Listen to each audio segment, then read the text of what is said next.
Driving at gmail.com.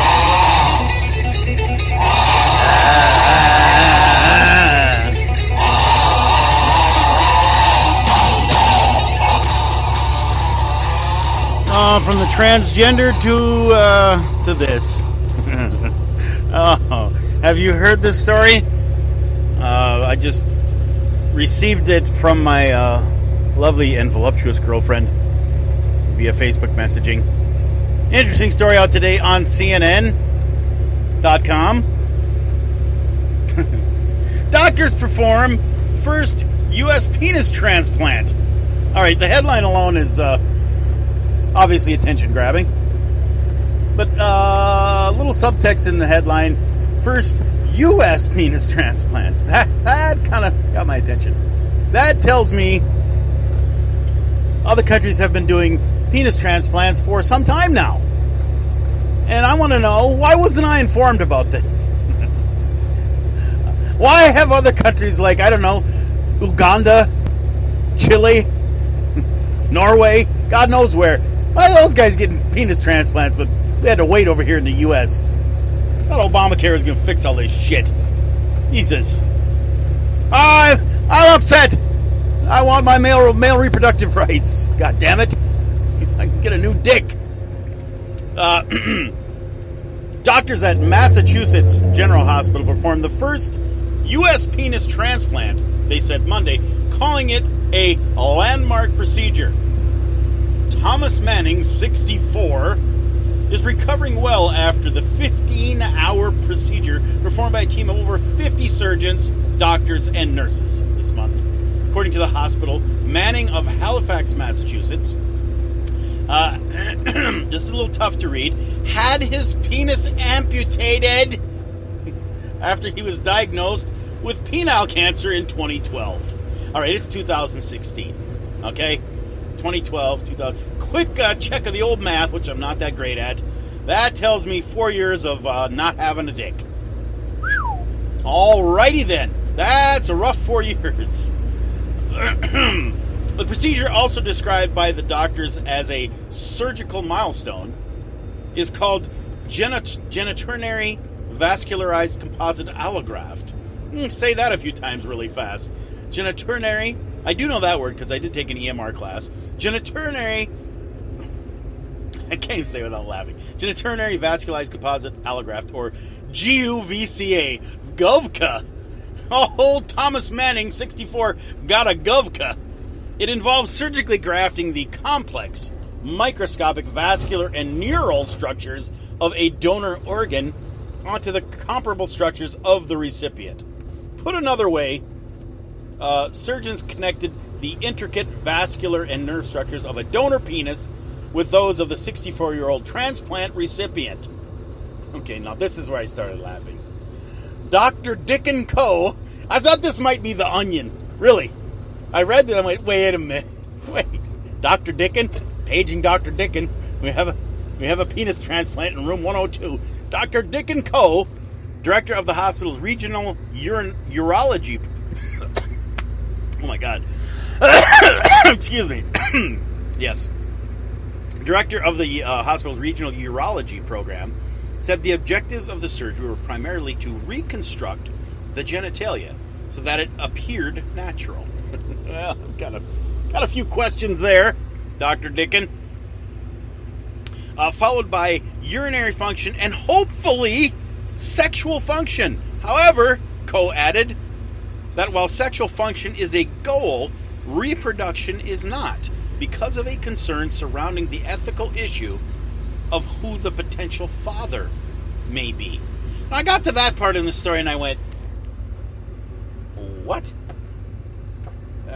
Wait a minute. I went, what? Exactly. Or I went, everybody stop. What the fuck? Who the potential father may be. Now I'm pretty sure I understand my reproductive biology, and I don't think that the penis really creates any kind of like DNA, semen, sperm, jizz, cum, whatever you want to call it.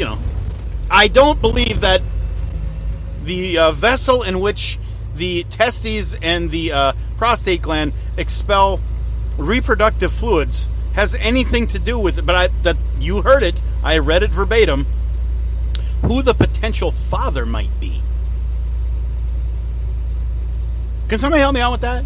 I even asked my girlfriend, I'm like, what does that mean? That one still got me a bit flummoxed. But the other questions I have is, of course, the obvious. And the story goes on, and it doesn't really give you any detail. Of course, that's what everyone wants to know. Well, was it any bigger? Now, granted, Mr. Manning couldn't have gained any girth. Really? I mean, because think about it. I mean, the mere circumference of the existing structure. Now, where did they attach it? See, I want to know more.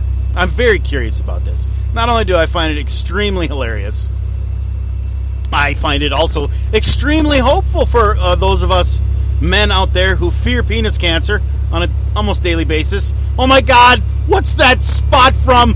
And you're rubbing and rubbing. You're rubbing and rubbing. Hopefully not too much. You know, you forget about it after a while. You start rubbing a little bit and, things happen. And you forget about the spot till later. Oh my God, I still have the spot. But at least, there's hope here. I mean, let's be real. Most of us guys, one of our biggest fears is the old Lorena Bobbitt, who nobody wants to get their dick cut off. Regardless of whether it's from an angry wife or a doctor who says your dick's rotten and you have to have it cut off. That's not the news you want to hear as a man. It really isn't. Realizing that you're going to be basically peeing out of a stump. This guy did that for 4 years with no dick. Now, granted, Thomas Manning's 64 years old.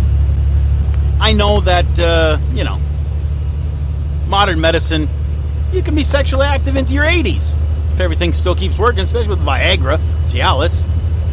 So the potential was there for this guy. The story doesn't really say if he's married or not, but I'm assuming he must be. Because talking about sexual function, and it's just a hope at this point.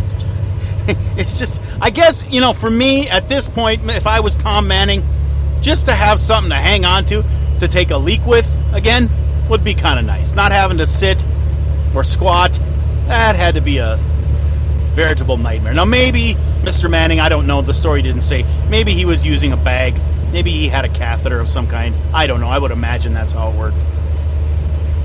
But having your penis back, even at 64, got to be a pretty cool thing. But I would think there would be a lot of fear attached to this newfound thing that you have. I would be afraid of it ripping off. I would be nervous every time I took a leak. I really would. Imagine zipping in the morning as you're getting dressed. It could be a catastrophic event. Not to mention, now, to go a little inside here, I've talked to guys who've had vasectomies. I yet have not had one. I need one. I'd like to get one. But I'll be honest, they kind of scare me. And the guys that I know that have had them, that first time, making sure all the plumbing still works, it's scary. It's scary, that first time. And I'm not talking about taking a leak. You know what I'm talking about. Imagine this poor guy. With his frankenpenis. Number one, merely stroking it would be fear-inducing. But wondering if it's going to work when that time comes, that moment of great pleasure. Oh, God. Here's another problem. Could you even get it up enough with all that fear and anxiety? I don't know that I could. How ironic would that be? You finally get your dick back after four long years. And all you want to do is, have some good old-fashioned alone time. But you're too scared, and you can't even get it to work. Excuse me. So here we are, 2016. And I guess one of the first thoughts I had is, they will make more strides in this area, medically. Do we get to a point where there are boutique medical offices where guys can go in and choose a dick. I mean, we already got that with women and breasts, and I understand it's a whole different deal. It's much more easy to augment breasts than it is a penis. But is that what we're headed for? And if so, imagine the implications of that. Imagine. Now, the downside of this whole story, as uplifting and hopeful as it is, the downside is you got a dead guy's dick. Because it's obviously not off of a live guy. When they say donor penis, they mean a dead guy, a cadaver. Somebody who I as well am a donor. It's on my driver's license. Now, when I signed that driver's license and said, yes, I want to donate my organs to either science or, helping someone be able to see again. Maybe my heart can beat on. Yeah, a kidney. I don't care. I don't need them anymore. Take what you need. If it helps somebody, good. This adds a whole new wrinkle to that, don't you think? I don't know that after say I got in a horrific truck accident today. Heaven forbid, knock on wood. And I was brain dead. And my family decided, time to pull the plug on dear old dad. But my body's still functioning. And they decided to harvest my organs. And my penis is now one of them? Sorry. I don't know that I can handle my penis being used again. On somebody else's body. Having sex with some woman that I have nothing to do with. I don't know, that's a little bit disconcerting to me. It opens up a whole new can of worms. Yes, insert awful joke here. I keep getting messages. I hope this isn't coming through on my podcast. So there you go. Check it out if you want for yourself on CNN.com. I'd love to get your input on this. It's rodgraphing@gmail.com. I know the first Phonecast podcast today was much more serious about the transgendered. That's where we are here today. The good old US of A, 2016. Kids who don't know what sex they are and guys who can get dead guys' dicks put on them. Interesting.